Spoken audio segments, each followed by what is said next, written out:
morning, good afternoon, good evening, good night, wherever you are in the cosmos today.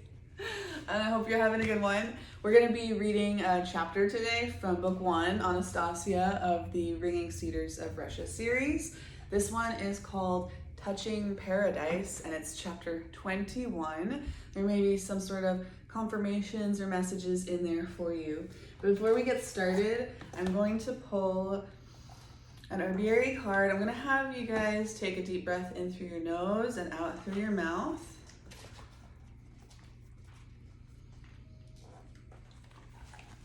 And we got stinging nettle. Pay attention.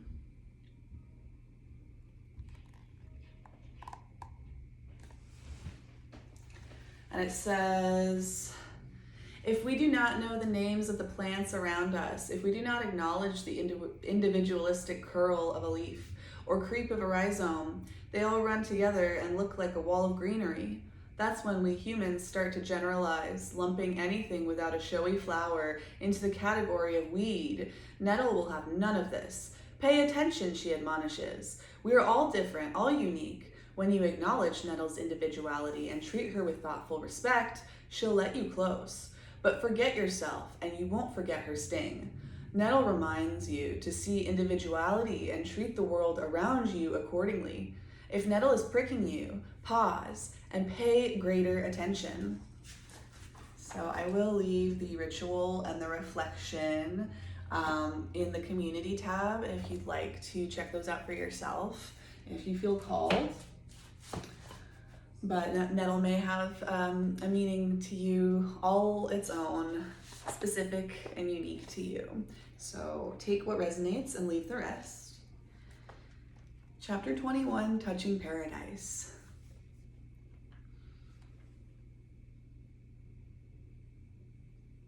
Your brain is tired of listening to me, and yet I still have so much I want to tell you.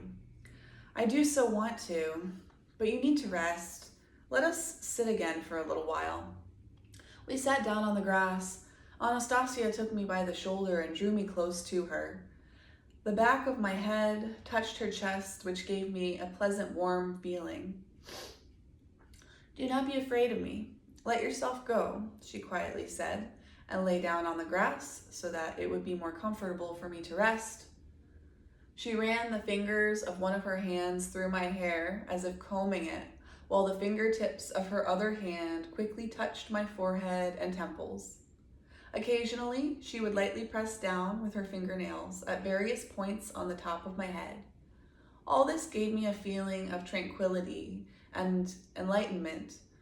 Then, putting her hands on my shoulders, Anastasia said, "Listen now, and please tell me what sounds you hear around you." I listened, and my hearing caught a wide range of sounds, all different in tonality, rhythm, and continuity.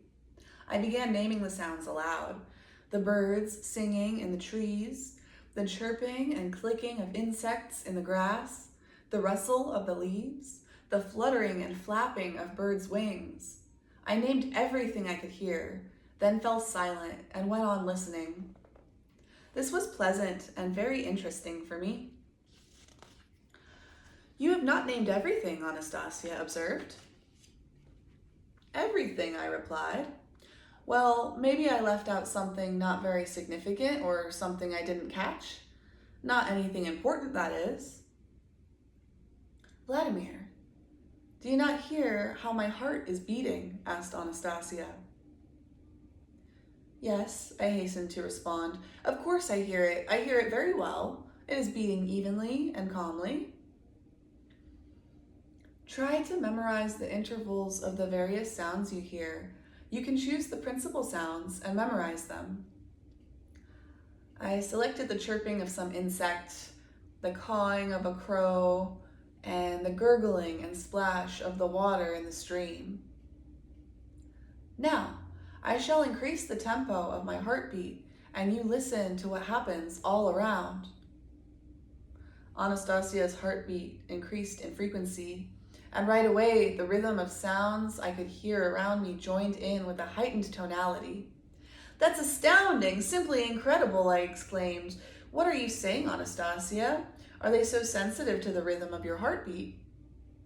Yes, everything, absolutely everything. A little blade of grass, a big tree, even the bugs, they all react to any change in the rhythm of my heart. The trees accelerate their inner processes and work harder to produce oxygen. Is this how all the plants and animals in people's environment react? I asked.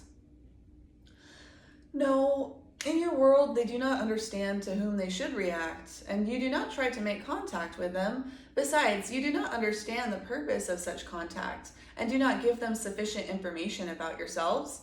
Something similar might happen between plants and the people who work on their little garden plots. If only people would do everything I outlined to you, imbue the seed with information about themselves, and begin to communicate more consciously with their plants. Do you want me to show you what man will feel when he makes such contact? Of course I want you to, but how will you do that? I shall tune the rhythm of my heartbeat to yours, and you will feel it. She slid her hand inside my shirt, her warm palm lightly pressed against my chest. Little by little, her heart adjusted its tuning and began beating in the same rhythm as mine. And something most amazing happened. I felt an unusually pleasant sensation, as though my mother and my relatives were right there beside me. A sense of softness and good health came over my body, and my heart was filled with joy, freedom, and a whole new sense of creation. The range of surrounding sounds caressed me and communicated the truth. Not a truth comprehensible in all its detail, just something I felt intuitively. I had the impression that all the pleasing and joyous feelings I had ever experienced in my life were now merging into a single and wonderful sensation. Perhaps it is this sensation that is called happiness. But as soon as Anastasia began to change the rhythm of her heartbeat, the wonderful sensation started to leave me. I asked, "More! Please let me feel it some more, Anastasia." "I cannot do that for long. After all, I have my own rhythm." "Even just a little bit more," I pleaded. And once again, Anastasia brought back the sensation of happiness, just for a short time. And then everything faded, but not without leaving me with a small taste of the pleasant and radiant sensation as a memory of it. We remained silent for a while, and then I felt like hearing Anastasia's voice again, and I asked, "Was it this good for the first people? Like Adam and Eve, you just lie around, enjoy life and prosper, everything at hand, only it can become boring if there's nothing to do." Instead of answering my question, Anastasia asked one of her own. "Tell me, Vladimir, do many people think of Adam, the first man, as you thought just now?" "Probably the majority, but that was there for them to, but what was there?" "Probably the majority, but what was there for them to do in paradise? It was only later that man started to develop and invent things.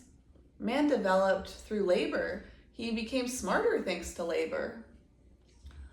"Yes, labor is needful, but the first man was infinitely smarter than his descendants today, and his labor was more meaningful. It demanded considerable intelligence, awareness, and will." "But what did Adam do in paradise? Did he tend a garden? That is something that can be done today by any gardener, not to mention plant breeding specialists.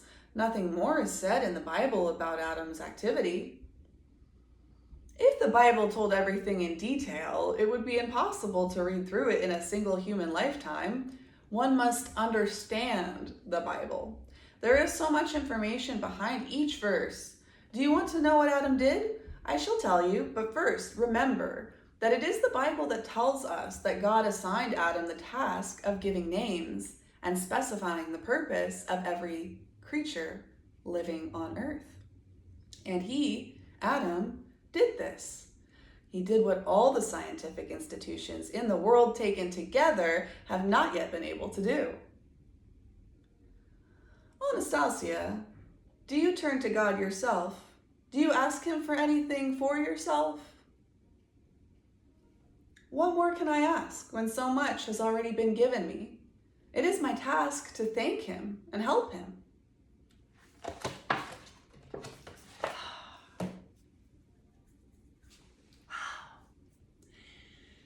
Part of me almost wants to just kind of leave it there. I feel very much like there's a lot of people in the collective right now who are going to do well during this full moon eclipse to focus a little bit more on sitting in the stillness and feeling what your emotions are, like what the characteristics and the qualities of them are, what is running through you when you're not even expressing it.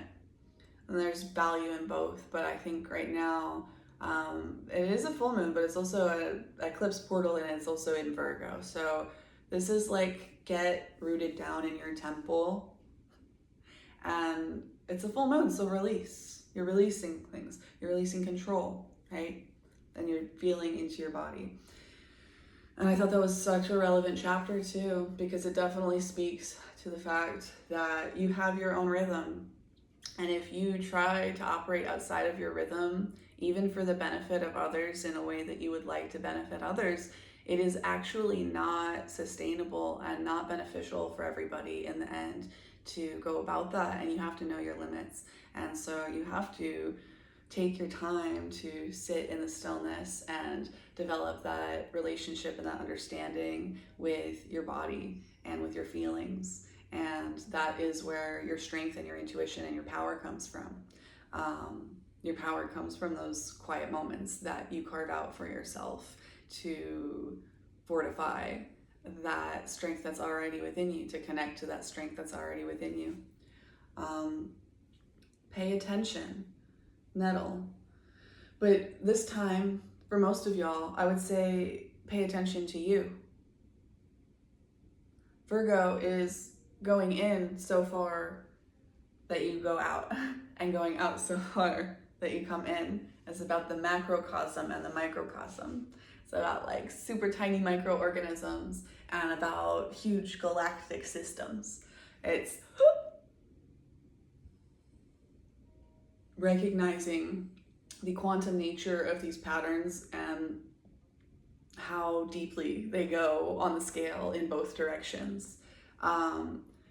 And so when you connect to that energy, into that quantum energy, you understand how much we are really all reverberations and reflections of the same thing. And in that, you also realize we're all such unique reverberations and reflections of that one same thing, that we are all absolutely 100% individuals, and it is necessary to be that. Each snowflake has its very specific purpose and role, and that is your dharma that you need to step into. And that doesn't have to be solving, curing the common cold and like these solving world hunger and stuff.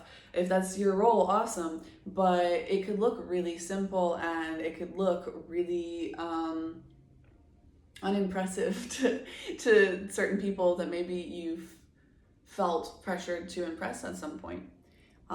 And that's why getting into the quiet and the still and the isolation can be really helpful, because when you maybe have been overextending yourself and trying to alter your rhythm to hold other people together, you have to come back into remembering what your own rhythm even is, so that you have the safety and the ability to pull yourself back next time you go help somebody, because you can remember where you came from. You're leaving a little trail of breadcrumbs. So go create that trail of breadcrumbs right now if you have the ability, or sometime tonight, or carve out a few minutes sometime soon. The full moon and the new moon energy tend to extend like 3 days onto either side. So what is that, Tuesday, Wednesday, Thursday?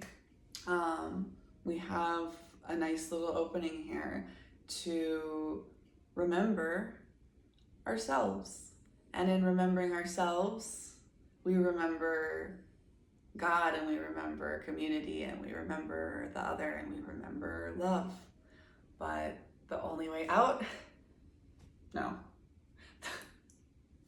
Yeah, the only way out is through. The only way out is through. Indeed. Okay.